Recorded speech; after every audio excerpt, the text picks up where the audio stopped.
জয় শনিদেব, জয় বাঞ্ছা বট, জয় ব্রহ্মদণ্ড।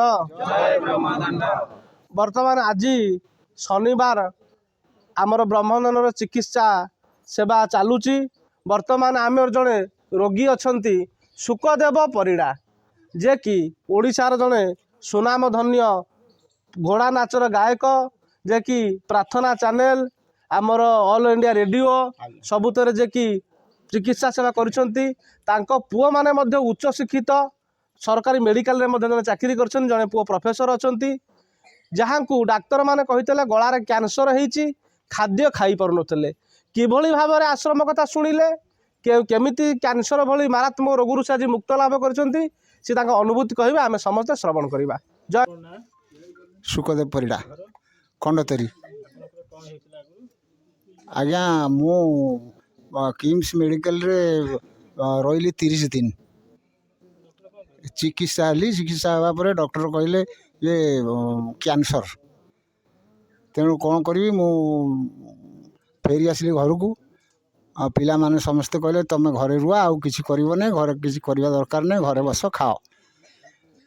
ତେଣୁ କ'ଣ କରିବି, ମୁଁ ଭାରି ମନ ଦୁଃଖ ହେଲା। ଏମିତି ଅସୁବିଧାରେ ଠାକୁରାଣୀଙ୍କର ଗୋଟେ ନିର୍ଦ୍ଦେଶ ହେଲା। ନିର୍ଦ୍ଦେଶ ହେବା ପରେ ମୁଁ ଆସିଲି ଠାକୁରଙ୍କ ପାଖକୁ, ଶନିଦେବ ପାଖକୁ। ଯାହା ହଉ, ଠାକୁରଙ୍କ ଆଶୀର୍ବାଦରୁ ମୁଁ ବର୍ତ୍ତମାନ ଭଲ ଅଛି। ଆଉ ମୁଁ 9 ପାଳି ଆସିଥିଲି। 9 ପାଳିରେ ବାବାଙ୍କ ପାଖରୁ ଯାହା ହଉ ଆଶୀର୍ବାଦ ବ୍ରହ୍ମଦଣ୍ଡ ଛୁଇଁ ମୁଁ ଆଜି ଟିକେ ସୁସ୍ଥ ଅଛି। ଆଉ ଯେତିକି ସୁସ୍ଥ ଅଛି ପ୍ରାୟ 90% ଅଛି। ଠାକୁରଙ୍କ ଆଶୀର୍ବାଦ ଯଦି ଥିବ, ଆଉ ମୁଁ କ୍ଲିଅର ହେଲା ପରେ ଠାକୁରଙ୍କ ପାଖରେ ମୋର ଯାହା ଅଭିଳାଷ ଅଛି ମୁଁ ତାକୁ ପୂର୍ଣ୍ଣ କରିବି। ବର୍ତ୍ତମାନ ଆମର ଏଇ ଜଗତସିଂହପୁର ଜିଲ୍ଲା ଗୋଡ଼ା ଗ୍ରାମର ଜଣେ ସୁନା ଦୋକାନୀ ବଣିଆ, ଯେ କି ତାଙ୍କ ଆଖି ମଧ୍ୟ ଦେଖାଯାଉନଥିଲା, 3 ବର୍ଷ ପୂର୍ବେ ଆସିଛନ୍ତି।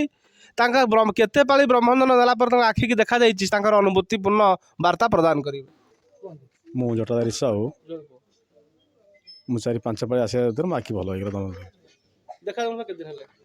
ଆଗରୁ ତ ଅଳ୍ପ ଦେଖୁଥିଲା, ମୁକ୍ତ ହେଇଯାଇଛି। ଜଟାଧାରୀ ସାହୁ, ଯେ କି ଚଷମା ପିନ୍ଧୁଥିଲେ, କିନ୍ତୁ ବ୍ରହ୍ମଦଣ୍ଡ ସ୍ପର୍ଶ ହେଲା ପରେ ତାଙ୍କ ଆଖିରେ ଆଉ ଚଷମା ଲାଗୁନି, ଚଷମା ମଧ୍ୟ ସମ୍ପୂର୍ଣ୍ଣ ଖୋଲି ଯାଇଛି। ଇଏ ବ୍ରହ୍ମଦଣ୍ଡ ସ୍ପର୍ଶ। ଆଉ ଜଣେ ଭକ୍ତ ଅଛନ୍ତି, ତାଙ୍କଠାରୁ ମଧ୍ୟ ଅନୁଭୂତି ଗ୍ରହଣ କରିବା। ଗଣେଶ ପରିଡ଼ା, ଘର ଆମ୍ବିକ। ମୁଁ ତ ଏମ୍ସ ମେଡ଼ିକାଲକୁ ଯାଇଥିଲି।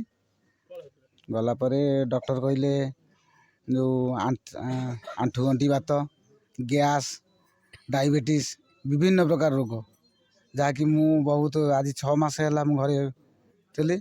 ଆର ପାଳି ଆସିଥିଲି। ଆସିଲା ପରେ ମୁଁ କାଲି ଡାଇବେଟିସ୍ ମାପିଲା ପରେ 400 ଉପର ଡାଇବେଟିସ୍ ଥିଲା, 193 ରହିଛି। ବର୍ତ୍ତମାନ 300 ଡାଇବେଟିସ୍ କମିଯାଇଛି। ବର୍ତ୍ତମାନ ବୋଲି ଜଣେ ଭକ୍ତ ସିଏ ଆସିଥିଲେ, ଗୋଟିଏ ପାଳି ବ୍ରହ୍ମଦଣ୍ଡ ସ୍ପର୍ଶରେ ତାଙ୍କର ପ୍ରାୟ 200 ପାଖାପାଖି ଡାଇବେଟିସ୍ କମିଯାଇଛି।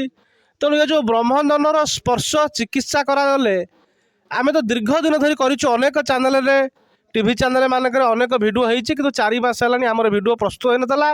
ଯଦିଓ ଆ ପୂର୍ବ ପାଳି ଗୋଟିଏ ଭିଡ଼ିଓ ହେଇଥିଲା ତିଆରି, ସେ ଏପର୍ଯ୍ୟନ୍ତ ଚ୍ୟାନେଲରେ କୌଣସି ଚ୍ୟାନେଲରେ ପଡ଼ିନାହିଁ।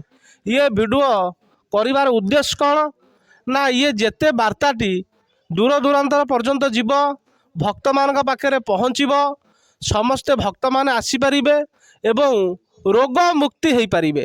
ତେଣୁ ଆହୁରି ଗୋଟିଏ କଥା ମୋର ନିବେଦନ, ଯେଉଁମାନଙ୍କର ରୋଗ କମୁଛି, ନିଜର ସମ୍ପର୍କରେ ଯେଉଁମାନେ ପୀଡ଼ା ଅଛି, ଭୀମ ଭୋଇ କାହିଁକି ଆଜି ବିଶ୍ୱ ପ୍ରସିଦ୍ଧ କବି ହେଲେ, କହିଲେ ପ୍ରାଣୀଙ୍କ ଆରତ ଦୁଃଖ ଅପ୍ରମିତ ଦେଖୁ ଦେଖୁ କେବା ସହୁ, ମୋ ଜୀବନ ପଛେ ନର୍କେ ପଡ଼ିଥାଉ, ଜଗତ ଉଦ୍ଧାର ହେଉ। ଜଗତରେ କିଛି ମଙ୍ଗଳ କାର୍ଯ୍ୟ କରିବା ଦ୍ୱାରା ଭଗବାନ କୃପା କରନ୍ତି। ମୋର ନିଜ ପାଇଁ ମାଗିବା ଦ୍ୱାରା କିଛି କୃପା ହେଇନଥାଏ, ଜଗତର ମଙ୍ଗଳ। ତେଣୁ ଆମର ଯେଉଁ ସେବା କାର୍ଯ୍ୟକ୍ରମ ଚାଲିଛି, ଇଏ ଜାରି ରହିବ। କିନ୍ତୁ ଆମର ଟିକେ ଜନ ସହଯୋଗ ଭିତରୁ ଆଜି ମୁଁ ଏ ସୁଟିଂ ଭିତରେ ମଧ୍ୟ କହୁଛି, ଆମର ବିଗତ ଦିନରୁ ଜଟାବୁତ 3 ବର୍ଷ ହେଲାଣି ଆଉଛନ୍ତି, ବାବୁ ମୋ ସହିତ 13 ବର୍ଷରେ ଯୋଡ଼ି ହେଇ ରହିଲେଣି। ଆମର ଆଶ୍ରମରେ ପ୍ରତ୍ୟେକ ଶନିବାର ଦିନ, ଏବେ ତ କିଛି ଟିକେଟ୍ କରାଯାଉଛି, ତା ପାଇଁ ଆପଣମାନେ 100 ଟଙ୍କା ଲେଖା ଦେଉଛନ୍ତି। ଯେତେବେଳେ କେହି ଜମା ପଇସା ଦେଉନଥିଲେ, 10 ଟଙ୍କା 20 ଟଙ୍କା ପକାଉଥିଲେ, ସେତେବେଳେ ମଧ୍ୟ ସମସ୍ତଙ୍କ ପାଇଁ ଅରୁଆନ୍ନ ଡାଲମା ଖଟା 3ଟା ବ୍ୟବସ୍ଥା ସବୁଦିନ କରାହେଉଥିଲା। ମାନେ 8ଟା 9ଟା ଭିତରେ ଆମ ରୋଷେଇ ସରିଯାଉଥିଲା। କିନ୍ତୁ ଆପଣମାନଙ୍କ ଭିତରୁ ଏ ଠାକୁରଙ୍କ ପାଖରେ ସଂକଳ୍ପ କରି କୁହନ୍ତୁ ଯେ ଆମର ସଂକଳ୍ପ ନେଇଛୁ ଆସନ୍ତା ପାଳିଠାରୁ କେହି ଆଉ ଖାଲି ଫେରିବେନି, ସମସ୍ତଙ୍କ ପାଇଁ ପ୍ରସାଦ ବ୍ୟବସ୍ଥା ହେବ। ଆପଣମାନେ ଯଦି ପରିବା କାଟିବେ ଏବଂ ନିଜ ଖାଦ୍ୟ ସହଯୋଗ କରିବେ ତାହେଲେ ଏଇଠି କୁହନ୍ତୁ ହରିବୋଲ ଦେବା, ଆସନ୍ତା ପାଳିଠାରୁ ସମସ୍ତଙ୍କ ପାଇଁ ପ୍ରସାଦ ବ୍ୟବସ୍ଥା କରିବା। 10ଟା ଭିତରେ ଶୀତ ଦିନ ସମସ୍ତେ 10ଟା ଭିତରେ କିଛି ପ୍ରସାଦ ପାଇକିରି ଘରକୁ ଯିବେ।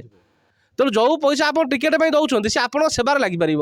ଏବେ ଆମେ ଗୋଟେ ଚତୁର୍ଥ ପ୍ରହରୀ କରିଥିଲୁ, ନିଜେ ସୁଖଦେବ ବାବୁ ଆସନ୍ତି, ସମସ୍ତ ଲୋକ ପାଇଁ ମକର ସଂକ୍ରାନ୍ତି ଦିନ ଆନନ୍ଦ ବଜାର ବ୍ୟବସ୍ଥା ହେଇଥିଲା, ଘୋଡ଼ା ନାଚ ହେଇଥିଲା, ବହୁତ କାର୍ଯ୍ୟକ୍ରମ ହେଇଥିଲା ସେନ।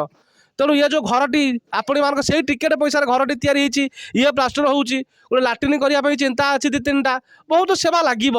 ତେଣୁ ଆପଣମାନେ ଯେତେ ସହଯୋଗ କରିବେ, କାରଣ ଆଶ୍ରମରେ ଆମ ପାଖରେ ସହଯୋଗୀ ପ୍ରକୃତ କଥା ନାହାନ୍ତି, ତେଣୁ କରିହେଉନି।